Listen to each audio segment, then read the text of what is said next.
Hello, what's up? Magandang araw sa ating lahat, guys. So, this is Marky Lepso once again. So, kagabi, meron sana akong ka-video call na isang dating agent. Pero, sad to say, kinokontak ko siya. Then, matagal kong pagkukontak sa kanya, hindi na siya ma-contact.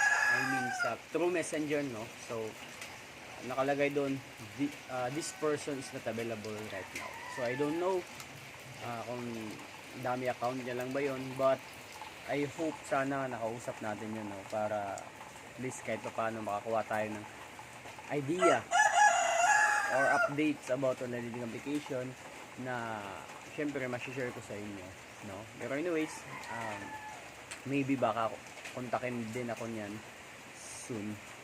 So by the way guys, umuulan nga pala dito sa amin, ano. So hindi masyadong maganda yung panahon. That's why surf lang ako. Naghanap ako ng information, pinag-aaralan ko, then nanonood din ako ng ibang mga vlogs about on lending application. Then yun, nire-review ko, then gagawan po natin ng videos yan para dun sa mga solid subscribers natin na nag-aabang always ng latest updates about on lending application.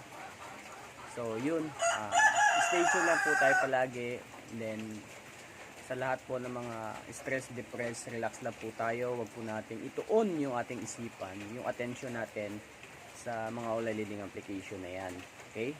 So hindi po kayo nag-iisa, marami po tayo.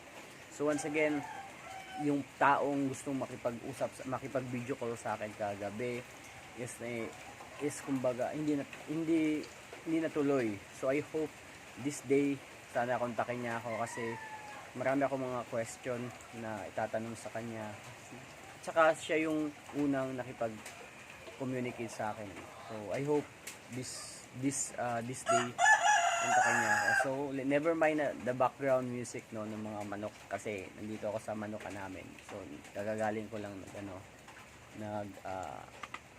tawag doon, nagpakain ng mga manok natin. So yun lang mga kalabs, update ko lang kayo kasi sayang isang na sana yun, isang agent na yun, kakausapin ko, bibidyo call ko, tapos makikita natin yung itsura. So sad to say, hindi natuloy, baka ngayon. So abang-abang lang ha, abang-abang lang. So yun mga ka-lifestyle, peace.